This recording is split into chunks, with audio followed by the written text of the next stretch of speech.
আমি মানুষের মৃত্যু দেখে দুঃখ পাই না, দুঃখ পাই মনুষ্যত্বের মৃত্যু দেখে। মানুষ পৃথিবীর শ্রেষ্ঠ জীব।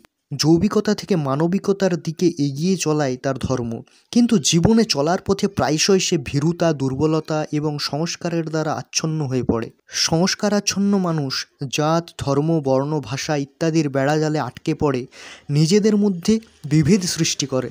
কিন্তু মানুষকে অপমান বা অবহেলা করলে অথবা তাকে দূরে সরিয়ে রাখলে মানুষের মনুষ্যত্বেরই অপমান হয়। তাই কখনোই কোনো মানুষকে ঘৃণা বা অবজ্ঞা করে নিচে ফেলে রাখা উচিত নয়। কারণ যারে তুমি নিচে ফেলো সে তোমারে বাঁধিবে যে নিচে, পশ্চাতে রেখেছ যারে সে তোমারে পশ্চাতে টানিছে। এ পৃথিবীতে মানুষ এবং তার মনুষ্যত্বই হলো চিরসত্য। তাই মানুষের মধ্যে উচ্চ নীচ, ধনী দরিদ্রের ভেদ না করে সবাইকে আপন করে নেওয়াটাই আমাদের কর্তব্য। নশ্বর দেহের মৃত্যুর কথা ভেবে বিচলিত হওয়ার পরিবর্তে মানুষের উচিত তার জীবৎকালে মনুষ্যত্বের সাধনা করা।